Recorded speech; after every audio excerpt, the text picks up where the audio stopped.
तो हेलो दोस्तों, कैसे हैं आप लोग। स्वागत है आप लोग का इस नए वीडियो में। और ये गेम गार्डियन की स्क्रिप्ट मेकिंग की सीरीज का थर्ड पार्ट है। और स्टार्ट करने से पहले मैं आप लोगों को बता दे रहा हूँ, बहुत सारे लोगों को कन्फ्यूजन थी कि ये जो मैं गेम गार्डियन का ये जो फंक्शन का पूरा चार्ट खोलता हूँ, ये कहाँ से आखिरकार मुझे मिलता है। ठीक है, तो आपको कुछ नहीं करना होता है, आपको सिर्फ जाना है गूगल के ऊपर, और गूगल के ऊपर जाने के बाद आपको लिख देना है गेम गार्डियन फंक्शंस। ऐसा आप जैसे लिखते हो तो सबसे नंबर 1 पे ही आपको क्लासेस, मेंबर्स और ये फंक्शन का पूरा सेक्शन खुल के आ जाता है। और इसके अंदर ये देखिए अल्फ़ाबेटिकल ऑर्डर में सारे फंक्शंस लिखे हुए हैं।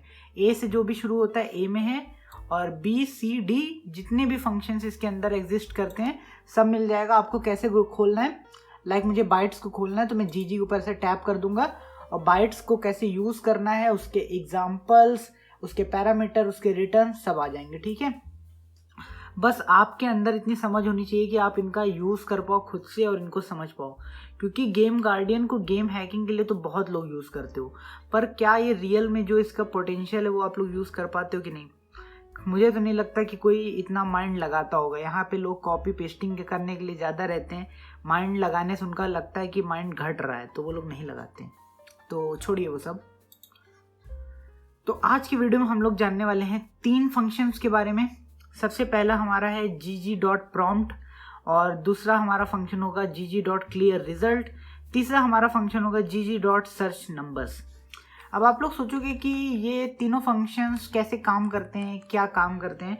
सबसे पहले मैं आप लोग को बता दे रहा हूँ, और अगर कोई वीडियो पे नया है तो उसको सबसे पहले ज़रूरत होगी कि ये अलर्ट फंक्शन के बारे में सब कुछ पढ़ ले, और ये चॉइस फंक्शन का कैसे मैंने यूज़ बताया था, इनके देखिए मैंने कोड्स लिख रखे हैं, आप पिछली वीडियोस को देखिए और इनको कैसे यूज़ करते हैं करिए। ठीक है, और जब हम लोग ये थर्ड फंक्शंस का ये जो सर्च नंबर वाला ये इस वाला ट्यूटोरियल है ये कंप्लीट कर लेंगे, तब मैं क्या करूँगा, ये जो तीनों को मिला के एक स्क्रिप्ट मैं तैयार करूँगा और मैं आपको दिखाऊँगा कि मैं कैसे बना पाता हूँ।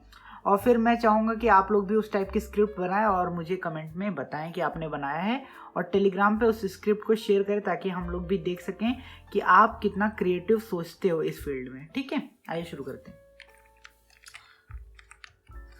तो सबसे पहले मैं क्या कर रहा हूँ कि मैं एक एक करके आपको सब कुछ बताना चाहता हूँ। तो मैं क्या कर रहा हूँ, इन दोनों फंक्शन को, ये gg.clearResult फंक्शन और gg.searchNumber वाला ये जो फंक्शन है, ये दोनों फंक्शन को मैं यहाँ से कट आउट कर दे रहा हूँ, यहाँ से मैं कट कर दे रहा हूँ, और मैं इसको एक न्यू सेक्शन पे रख दे रहा हूँ ताकि आप लोगों में मतलब बिल्कुल कन्फ्यूज़न ना हो कि भाई हम लोग कौन से डायरेक्शन में चल रहे हैं। ठीक है, तो मैं इसको न्यू खोल देता हूँ, और यहाँ clearResult मैंने पेस्ट कर दिया है। gg.searchNumber इसको भी मैं कट आउट करके यहाँ पे पेस्ट कर दे रहा हूँ। ठीक है, आज हम लोग बात करेंगे सबसे पहले gg.prompt की। तो स्टार्ट करने से पहले मैं आप लोगों को बता देना चाहता हूँ कि इस फंक्शन का वर्डिंग से मीनिंग क्या है। प्रॉम्प्ट आप लोगों का एक टाइप से आप लोग कह सकते हो, जो ये कीबोर्ड आप लोग देख रहे हो, ये आप एक प्रॉम्प्ट की तरह देख सकते हो। गूगल पे सर्च करोगे तो इसका मीनिंग कुछ अलग निकलेगा। प्रॉम्प्ट का मतलब बेसिकली गेम गार्डियन में होता है कि एक कीबोर्ड टाइप का सेक्शन खोलना। अब कीबोर्ड टाइप का सेक्शन खोलने से क्या मतलब है हमारा, अगर मैं खाली gg.prompt चलाता हूँ तो देखिए क्या आता है। यहाँ पे gg.prompt ने लिखा है, अभी मैं बताऊंगा कि इसके ये पैरामीटर्स क्या है और ये क्या है, मैं सब बताऊंगा, भी चिंता ना कीजिए उसकी। बस ये जानिए कि gg.prompt लिखा, मैंने सेव किया, और मैं अब यहाँ गेम गार्डियन से इसको रन करके दिखाता हूँ आपको। यहाँ एक्सिक्यूट, तो ये देखिए एक्सिक्यूट जैसे ही मैंने किया अपनी स्क्रिप्ट को, तो हमारे पास क्या आ गया, एक स्क्रिप्ट का सर्च टाइप का सेक्शन आ गया। आप लोगों ने देखा होगा बहुत सारे स्क्रिप्ट में लोग सर्चिंग करते हैं, तो उसके लिए एक यहाँ पे प्रॉम्प्ट आ गया है हमारे पास। कोई भी नंबर हम लोग लिख सकते हैं, कोई भी अल्फ़ाबेट लिख सकते हैं, सब कुछ कर सकते हैं इसके अंदर। ठीक है, अभी इन सारी चीज़ों का क्या यूज़ है ये हम लोग बाद में देखेंगे, इससे मतलब ये सब मत सोचिए। सिर्फ ये देखिए कि हम लोग प्रॉम्प्ट से एक इस टाइप का पूरा एक कीबोर्ड सेक्शन ले आते हैं जिससे कि हम लोग लिख सकें और वहाँ पे नंबर्स आ जाए।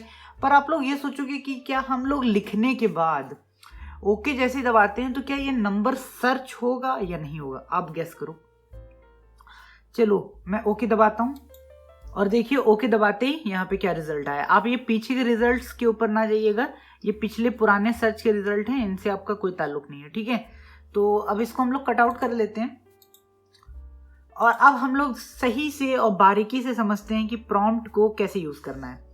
सबसे पहले तो आपको लिखना है gg.prompt, ठीक है। और उसके बाद हम लोग जानते हैं कि हम लोगों को क्या करना होता है, पहले ये वाले ब्रैकेट्स 2 लगा लेने होते हैं, जैसे कि हमारा ये जो डबल ब्रैकेट ये मैंने लगाया। फिर इसके अंदर जो दूसरे ब्रैकेट्स होते हैं इनको लगाना होता है। ये मैंडेटरी है कुछ फंक्शंस के अंदर, जैसे हम लोगों ने gg.prompt में ये ब्रैकेट्स को देखा है। और अगर हम लोग चॉइस में चले जाएंगे तो मतलब चॉइस के अंदर भी हम लोगों ने इसको देखा ही है gg.choice में, ठीक है। तो ये ब्रैकेट्स तो मैंडेटरी हैं। अब अगर आप लोगों को gg.prompt का और अच्छा यूज़ देखना है तो आप लोग इनकी जो ऑफिशियल फॉरम है इसके ऊपर जाके देख सकते हैं कि यहाँ पे gg.prompt का कैसे इन लोगों ने यूज़ किया। लाइक यहाँ में क्लास है, अगर मैं साइड में सर्च करता हूँ g और यहाँ प्रॉम्प्ट कहाँ है ये, तो यहाँ पे देख सकते हैं कि फिर से वही चीज़, टेबल प्रॉम्प्ट आएगा, टेबल डिफ़ॉल्ट आएगा, टेबल टाइप आएगा। और मुझे पता है कि बहुत सारे लोग जो वीडियो देख रहे होंगे उन्हें इसको पढ़ने में कोई दिलचस्पी नहीं होगी, उनके पास इतना टाइम ही नहीं होता और इसको समझने में उनको दिलचस्पी नहीं होगी। तो मैं जितना समझा रहा हूँ तब आप लोग उतना ही समझिए। अगर आप मेरे समझाने से और ज़्यादा प्रोफेशनल बनना चाहते हैं तो प्लीज़ मेरा रिक्वेस्ट रहेगा कि आप इसको पढ़िए। इसको नीचे किया तो gg.prompt हम लोगों ने लिख दिया, पर क्या खाली इतना लिखने से और ब्रैकेट लगाने से क्या हम लोगों का वो जो नंबर सर्चिंग का डिब्बा था वो क्या आ जाएगा? आइए हम लोग देखते हैं। यहाँ मैं इसको सेव करता हूँ और इसको मैं अब रन करता हूँ। यहाँ पे गया और इसको रन कर रहा हूँ मैं। तो यहाँ पे देखिए क्या चीज़ बदली है। आपने प्रॉम्प्ट तो बनाया, पर प्रॉम्प्ट बनाने के बाद उसमें कहाँ लिखा जाएगा वो सेक्शन नहीं बनाया। अब आप सोचोगे कि यार ये क्या है, बने तो पूरा बने, आधा क्यों बन रहा है? तो इसका जैसा रूल है मैं वैसा बता रहा हूँ। तो आप लोगों ने प्रॉम्प्ट तो क्रिएट कर दिया है पर इसके अंदर सर्चिंग पार्ट क्रिएट नहीं किया। तो सर्चिंग पार्ट क्रिएट करने के लिए आपको बहुत ज़्यादा मेहनत करने की ज़रूरत नहीं होती है। इसके अंदर क्या है, आप लोग चाहे ये वाले 2 इन्वर्टेड कॉमा लगा दो ऊपर, ठीक है। इसको अगर मैं लगाता हूँ और अगर सेव कर देता हूँ और इसको अगर मैं स्टार्ट करूँ, अब देखिए तो एक सर्च आ गया, ठीक है। कोई प्रॉब्लम नहीं हुई, आपको एक सर्च आ चुका है। अगर मैं इसकी जगह पे अगर मैं ये जो डबल वाले इन्वर्टेड कॉमा है, ऊपर डबल वाले जो कॉमा होते हैं इनको लगा देता हूँ, तो क्या इसमें उसमें कोई अंतर आएगा क्या? बिल्कुल नहीं। अगर मैं इसको सेव कर दूं और यहाँ गया और रन, तो आप लोग खुद ही देखिए कोई भी यहाँ पे अंतर नहीं आ रहा है, सब कुछ सेम टू सेम वैसा का वैसा है। अब क्या है कि हम लोगों ने एक प्रॉम्प्ट तो ले आया है। प्रॉम्प्ट लाने का प्रोसीजर आई होप सो कि आप लोगों को अच्छे से समझ में आएगा। बहुत छोटी सी चीज़ है, gg.prompt और 2 ब्रैकेट, उसके अंदर 2 ब्रैकेट और 2 इन्वर्टेड कॉमा, बस। पर अगर मैं यहाँ पे ऐसे मैं गया एक्सिक्यूट करता हूँ, पर अगर मैं यहाँ पे कुछ भी लिखता हूँ, मान लो मुझे 77 लिखा, अब प्रॉम्प्ट आने का तो यही मतलब है ना कि यहाँ पे जो लिखूँ ओके करूँ तो सर्च हो जाए मेरे लिए। पर मैं यहाँ पे अगर 77 लिखता हूँ और 77 लिखने के बाद अगर मैं सर्च करता हूँ, ओके करता हूँ मतलब, तो स्क्रिप्ट ही खत्म हो जा रही है। इसके पास सर्च करने के लिए कुछ भी नहीं, मतलब फंक्शन हम लोगों ने नहीं अभी बनाया है। इसके पास अभी जितनी भी चीज़ है वो सिर्फ प्रॉम्प्ट को दिखा सकती है, डिस्प्ले करा सकती है, पर सर्च नहीं होगा। तो अब हम लोग क्या करेंगे कि वो सर्चिंग कैसे हम लोग लाएं। मैं इसको पूरा कटआउट यहाँ से कर दे रहा हूँ, ठीक है। बहुत ही सिंपल, मैं यहाँ पे gg.prompt है। आई होप सो कि इतना आपको पता होगा। देखो एक दिन में छोटा सीखो पर सीख जाओ। gg.prompt से क्या होता है आपको पता चला। अब मैं अगर इसकी सर्चिंग लाना चाहूँ कि सर्च कैसे होगा, तो यहाँ पे देखिए मेरे पास एक और फंक्शन है gg.search_number। अब ये तो बिल्कुल नाम से ही समझ में आ रहा है gg.search_number। अगर मैं इसको यहाँ से कर लूँ पूरा और मैं यहाँ पे पेस्ट कर देता हूँ, बस इतना मैंने कर दिया। अब आप में से कितने लोग सोचते हैं कि ये काम कर जाएगा अच्छे से? चलो देखते हैं। अब देखिए मैं आप लोग को पहले बता दे रहा हूँ कि कुछ जगहों पे आपको डबल ब्रैकेट लगाने पड़ सकते हैं, जैसे ये ब्रैकेट इसके अंदर यहाँ ब्रैकेट। पर ये कुछ फंक्शंस ऐसे भी होते हैं जिनके अंदर सिर्फ एक सिंगल ब्रैकेट लगता है, यहाँ पे इधर ब्रैकेट इधर ब्रैकेट, ये देखिए बस इतना ही लगेगा। कुछ में डबल भी लग सकता है। तो वो आप लोगों को कहाँ से पता चलेगा? इनकी डॉक्यूमेंटेशन के ऊपर अगर आप लोग जाओगे तो आप लोगों को वहाँ पे जब पढ़ोगे तब पता चलेगा। ऐसे बिना पढ़े आपको नहीं समझ में आएगा, तो डॉक्यूमेंटेशन इनकी पढ़ो।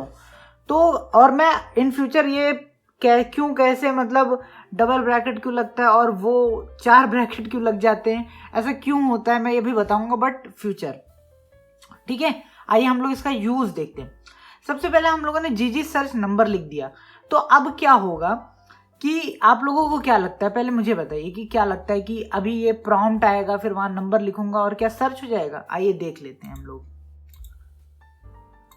सर्च, यहाँ पे हम लोग गए और एक्सक्यूट दबाया और हाँ बढ़िया से प्रॉम्प्ट तो आ गया, प्रॉम्प्ट तो आ गया। मैंने यहाँ 55 लिखा और अगर मैं अब ओके करता हूँ तो आपको क्या लगता है क्या सर्च होगा? मैंने ओके किया, बूम, एरर। यहाँ पे एक अच्छा खासा एरर देखने को मिलता है। अब आप लोग सोचोगे कि यार एरर आ गया पर गड़बड़ क्या है? क्या यहाँ पे ब्रैकेट वाला सेक्शन गड़बड़ है क्या? गड़बड़ हुई तो हुई कहाँ? तो मैं आपको बताऊं कि जो कोडिंग है लुआ वो लाइन से स्टेप बाय स्टेप चलती है। मतलब ये जो इसकी आपको यहाँ पे देखिए नंबर 1 लाइन लिखी है ना, रूल है ये लुआ का कि सबसे पहले नंबर 1 चलेगा, फिर नंबर 2 में जो लिखा है वो चलेगा। ठीक है, ये रूल है।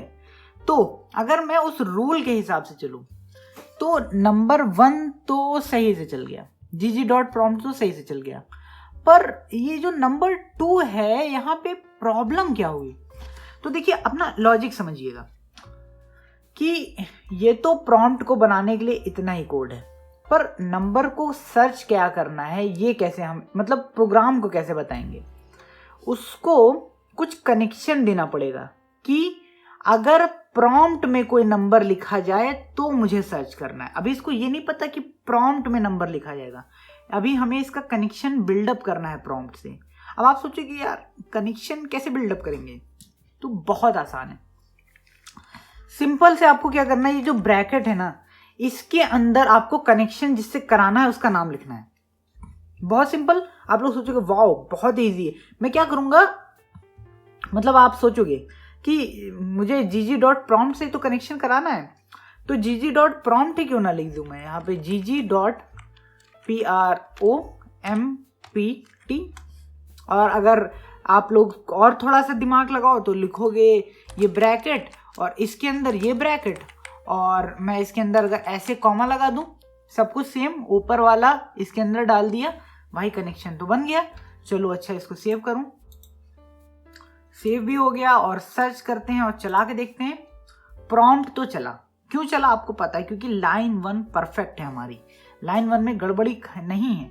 55 और ओके, यहाँ पे देखो फिर से प्रॉम्प्ट घूम के आया। अब आप सोचोगे यार प्रॉम्प्ट दोबारा चला, ऐसा क्यों? कुछ पल्ले नहीं पड़ा। फिर से देखो 55 दबाया, ओके किया, यहाँ पे देखो अब एरर आ गया यहाँ पे।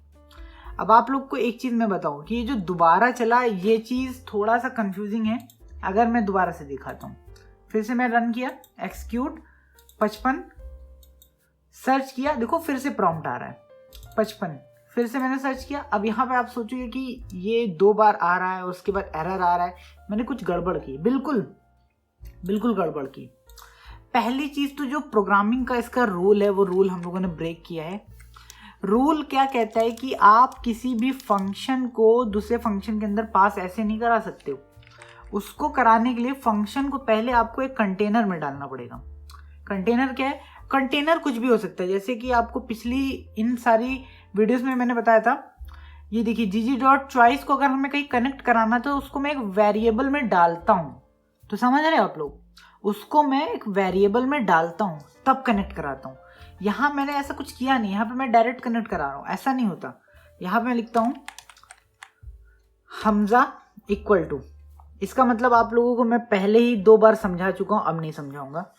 हमजा इक्वल टू मैंने लिखा, इसका मतलब gg.prompt को हमजा में मैंने ट्रांसफर करा। ठीक है, अब हमारा हमजा एक वेरिएबल बन चुका है। अब मैं वेरिएबल को कनेक्ट कराऊंगा तो मेरा काम बनेगा। चलो देखते हैं मतलब कैसे कनेक्ट होता है। सर्च नंबर गया। अब यहाँ पे आप में से बहुत सारे लोग सोचोगे कि क्या हम लोग इस 2 ब्रैकेट के अंदर हमजा को लिख देंगे तब होगा क्या ये काम? आप में से बताओ। आप यहाँ पे देखो, जो पुरानी वीडियो है उनको देखा करो। देखो कुछ लोग ये सोचते हैं कि यहाँ पे V1 है, अब V1 को मैं यहाँ पे अगर देखो, यहाँ मैंने इससे पहले कॉन्सेप्ट बताया नहीं, हो सकता आप में से कोई कंफ्यूज हो जाए। तो अगर हमजा को तुम इस टाइप के कोई सेमी कॉलन अंदर डाल के लिख देते हो, जैसे हमजा मैंने लिख दिया इसके अंदर, और अगर मैं इसको सेव करता हूँ और उसके बाद अगर मैं रन करता हूँ, अगर तुम्हारे तसल्ली के लिए मैं इसको ऐसे रन भी कर देता हूँ, तो भी देखो यहाँ पे प्रॉम्प्ट आया 44, उसके बाद यहाँ पे स्क्रिप्ट खत्म हो गई। क्यों खत्म हो गई? क्यों? क्योंकि ये जो हमजा है ना, ये कोई भी कनेक्शन नहीं बिल्डअप कर रहा। अब आप सोचो कि यार हमजा ऊपर भी लिखा है नीचे भी लिखा है, कनेक्शन बिल्डअप क्यों नहीं कर रहा? क्योंकि हमजा एक स्ट्रिंग है, ना कि कोई फंक्शन को कंटेन करने वाला वेरिएबल। आप बोलोगे ऐसा क्यों? जो भी चीज़ इन दो ब्रैकेट्स के अंदर आ जाती है, देखिए मैं प्रोग्रामिंग की नहीं क्लास ले रहा हूँ, लेकिन मैं फिर भी आपको समझा रहा हूँ। जो भी चीज़ इन दो ब्रैकेट के अंदर आ जाती है, ये जो ऊपर सेमी कॉलन मतलब कॉमा है, 2 कॉमा, इनके अंदर जो चीज़ आती है वो स्ट्रिंग बन जाती है। स्ट्रिंग का मतलब कोई भी लिखा हुआ लेटर। अगर मैं यही चीज़ यहाँ पे इसको ऐसे कट आउट कर दूं, इसे कट आउट किया, अब क्या हो रहा है, gg.search नंबर के अंदर हमजा पहुंच गया। हमजा क्या है? पूरा का पूरा ये वेरिएबल पहुंच गया। अब हम लोग अगर इसको सेव करते हैं और इसको सर्च करते हैं तो क्या आना चाहिए? यहाँ पे सर्च दबा दिया हूं मैं, देख सकते हैं आप लोग, ये सर्च है। अगर सर्च करते हैं तो क्या आना चाहिए? प्रॉम्प्ट तो आया, पहली लाइन तो हमारी परफेक्ट है, ठीक। ओके करा तो अभी भी एरर। अब आप लोग सोचो कि यार मैंने कनेक्ट तो कराया, तो मुझे एरर अब क्यों मिल रहा है? ये गड़बड़ है। मैंने कनेक्ट कराया है, अभी एरर अब क्यों आ रहा है? तो मैं एक खास चीज़ आपको बताऊं, ये आपकी इसकी दिक्कत नहीं है, ये दिक्कत है इसकी। आप लोग कहोगे यार वो तो लाइन 1 तो बिल्कुल सही लिखी है ना, उसकी क्या दिक्कत हो सकती है? तो उसकी क्या दिक्कत है कि इसके अंदर ये जो gg.prompt है ना, इसके अंदर एक से ज्यादा आर्गुमेंट पास हो सकते हैं। अब आप लोग बोलोगे यार बड़ा कंफ्यूजिंग बात है, एक से ज्यादा आर्गुमेंट पास हो सकते हैं, तो मतलब क्या है तुम्हारा? मतलब ये है कि यहाँ पे हम लोगों ने इस ब्रैकेट के अंदर ये जो 2 सेमी कॉल मतलब ऊपर कॉमा लगा के लिख दिया ना, ये है एक आर्गुमेंट। हो सकता है कि कॉमा लगा के हम लोग इसके अंदर, मैं अभी बताऊंगा नहीं वो कैसे किया जाता है क्योंकि वो थोड़ा ओवर हो जाएगा। हो सकता है कि इसके अंदर कॉमा लगा के हम लोग इसी टाइप का एक और आर्गुमेंट यहाँ पे लिख सकते हैं और उसका यूजेस कुछ और होगा। इस टाइप का एक छोटा सा एग्जांपल हम लोगों ने देखा कहाँ पे था, इस जगह पे, जहाँ पे gg.alert जब हम लोग लिखते थे तो यहाँ पे ये जो पहली लाइन जाती थी ना, ये जो पहली लाइन होती थी, ये पहली लाइन तो हमारी स्ट्रिंग होती थी जो कि ऊपर आती थी। अगर मैं इसको एक बार रन करके आपको दिखाऊं ताकि आप लोग मतलब जरा सा भी कंफ्यूज ना हो, इसको मैं यहाँ पे गया, how to use choice, how to use alert, ठीक है। देखिए ओके, यहाँ पे 90 हाँ, ये जो पहली लाइन आती थी, क्या आपको मैं पसंद हूँ, ये तो एक स्ट्रिंग होती थी, पर जो मैं कॉमा लगाने के बाद अगली चीजें लिख देता था वो एक ऑप्शन बन जाता था हमारे लिए। तो ये उसकी खासियत होती थी। और उसी टाइप से हमारा ये जो सर्च नंबर है, इसकी भी एक खासियत है, एक से ज्यादा इसके अंदर आर्गुमेंट पास हो सकता है। तो हम लोगों ने भले ही ना लिखा हो, इससे एक ही आर्गुमेंट लिखा है यहाँ पे, पर हमें gg.search नंबर को बताना पड़ेगा कि आर्गुमेंट का नंबर क्या है। तो वो बताने के लिए ज्यादा मशक्कत नहीं करनी, एक ब्रैकेट लगाओ ऐसे डबल सा, ठीक है, और आर्गुमेंट का नंबर लिख दो। अब आप लोग सब बोलोगे कि आर्गुमेंट का नंबर क्या हो सकता है? तो भाई एक ही आर्गुमेंट है तो नंबर एक ही होगा ना, नंबर 1, बस। और क्या हो सकता है, उसमें ज्यादा सोचना क्या। यहाँ गए, सेव किया, खत्म, यहाँ पे गए, एक्सक्यूट किया, ओके मैं सॉरी मेरी गलती, मैंने वो दूसरी चीज को एक्सक्यूट किया, सर्च नंबर एक्सक्यूट किया। पहली लाइन परफेक्ट थी, वो हम लोग को स्टार्टिंग से पता है, मैंने लिखा 12। अब आती है इम्तिहान की घड़ी, दूसरी लाइन, ओके किया और यहाँ पे स्क्रिप्ट एंड हो गई। अब आप लोग सोचो कि स्क्रिप्ट एंड हो गई और कुछ हुआ कि नहीं हुआ। देखो नथिंग फाउंड आ रहा है, नथिंग फाउंड क्यों आ रहा है? क्योंकि मैंने इसको देखो किससे कनेक्ट कर रखा है, यहाँ पे ब्लू स्टैक से। ब्लू स्टैक्स के अंदर कोई भी 12 से रिलेटेड कुछ नहीं था। अगर मैं ब्लू स्टैक्स को फिर से कनेक्ट करके दिखाऊं तो ये स्क्रिप्ट मतलब ब्लू स्टैक्स के ऊपर चल गई है। यहाँ पे गया सर्च नंबर, अगर मैं 12 की जगह 1 लिख देता हूँ, 1 लिखा, ओके किया तो ये देखो एक सर्च हो गया ब्लू स्टैक्स के अंदर, यहाँ पे देखो एक सर्च हो गया। पर आप लोग को मैं एक खास चीज बताऊं, ये जो एक सर्च हुआ है ना, ये कोई भी एक पैरामीटर के हिसाब से सर्च नहीं हुआ। आप लोग बोलोगे यार बड़ा कंफ्यूजिंग है, पैरामीटर का क्या मतलब होता है, अभी मैं बताता हूँ। ये जो एक सर्च हुआ है वो इसके हिसाब से हुआ है, ऑटो के हिसाब से। अगर कभी आपको किसी गेम के अंदर खाली डी वर्ड को ही सर्च करना हो, खाली फ्लोट को ही सर्च करना हो, खाली डबल को ही करना है, वर्ड को ही करना है, तो उसके लिए आपको क्या होगा कि इसके आगे आपको बताना पड़ेगा कि वो डी वर्ड है या फ्लोट है या क्या है। पर मैं वो चीज़ आपको अभी नहीं बता रहा हूँ। क्यों? क्योंकि हमेशा थोड़ा थोड़ा सा सीखिए, बहुत ज़्यादा एडवांस अभी हम लोग नहीं बढ़ रहे हैं, क्योंकि हम लोग बेसिक हैं तो बहुत कम। तो हम लोगों ने क्या जाना कि gg.search नंबर का हम लोग कैसे यूज़ कर सकते हैं और उसके अंदर हम लोग gg.prompt को कैसे कनेक्ट कर सकते हैं। इन दोनों का कनेक्शन एक सर्च को कंप्लीट करता है, ये दोनों का कनेक्शन एक सर्च को कंप्लीट करता है। ठीक है, चलिए इतना तो आई होप सो कि आपको समझ में आ गया। नहीं समझ में आओ वीडियो बैक करके देख लो। अब हम लोग अनटाइटल पे जाते हैं। अभी हमारे पास है gg.clear रिजल्ट। अब आप लोग बोलोगे ये काम क्यों आएगा, नाम से तो वैसे समझ रहे होगे कि रिजल्ट को क्लियर करने के, पर फिर भी रिजल्ट कौन सा क्लियर होगा, कहाँ क्लियर होगा, ये चीज समझते हैं। सबसे पहले मैं गया और यहाँ पे देखो ये सर्च किया था मैंने नंबर 1। अगर आप लोगों को मैं थोड़ा सा इधर दिखाऊं तो इसके रिजल्ट्स देखो, पूरे याद रखना 1 7 2 3 8 7 है। अगर मैं दोबारा से स्क्रिप्ट चलाता हूँ और स्क्रिप्ट चलाने के बाद मैं क्या करता हूँ, यहाँ पे अगर 2 लिखता हूँ, अब वैसे आपको ये दिख नहीं रहा होगा बट आई होप सो कि आपने नंबर याद कर रखा है। मैं अगर यहाँ 2 लिखता हूँ तो आपको क्या लगता है कि ये जो स्क्रिप्ट है वो क्या एक नए सिरे से शुरू होगी या जो इसके अंदर रिजल्ट है उन्हीं को रिफाइन कर देगी? ये एक खास चीज़ है। अगर मैं 2 लिख के अगर यहाँ पे ऐसे ओके करता हूँ ना, तो यहाँ पे देखिए 504, ये स्क्रिप्ट नए सिरे से नहीं चली, जो वैल्यूज पुरानी आई थी उसके अंदर जहां जहां 2 हुआ होगा इसने उसको रिफाइन कर दिया। ओके कर दूं, अगर मैं वापस से गया एक्सिक्यूट करता हूं और 1 करता हूं फिर से और ओके करता हूं, यहाँ देखो 504 है, ओके किया, 1 कोई नहीं हुई थी, तो ये ऐसी रही। तो यहीं पे प्रॉब्लम आती है अगर आदमी को नया सर्च करना है, बार बार हर बार नया सर्च करना है, तो ये जो पुराना सर्च है मुझे रिफाइन नहीं करना, अभी रिफाइन बाद में करेंगे, हमें अभी रिफाइन नहीं करना। लेकिन हमें अगर नया सर्च करना है तो ये पुराने सर्च को हमें अपने आप हटाना पड़ेगा।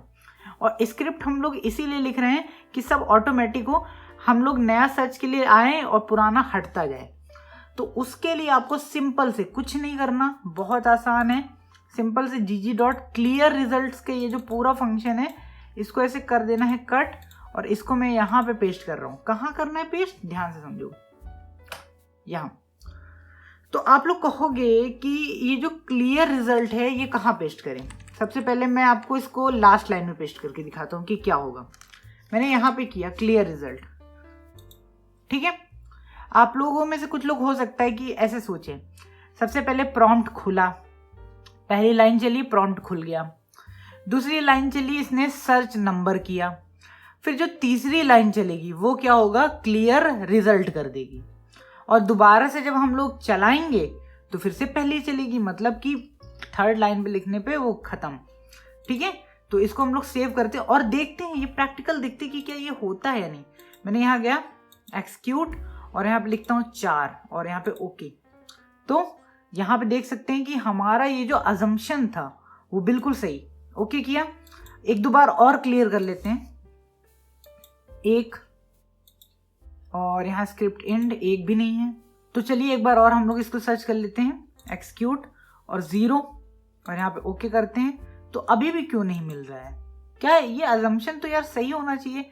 अगर मैं यहाँ किसी और को कनेक्ट करता हूँ क्विक एडिट के ऊपर और यहाँ पे जाता हूँ और एक्सिक्यूट करता हूँ, ओके, अच्छा फाइल नॉट फाउंड, ओके कुछ और प्रॉब्लम है आई थिंक सो। मैं क्लॉक पे गया और सर्च, यहाँ से सर्च और यहाँ पे मैं गया हूँ और सर्च नंबर एक्सिक्यूट, यहाँ पे आया। अगर मैं 1 लिखता हूँ, ओके किया, सर्च हो रहा है, लेकिन सर्च तो हुआ पर सर्च होने के बाद ये गायब क्यों हुआ, मेन दिक्कत ये सर्च हुआ पर ये गायब क्यों हुआ?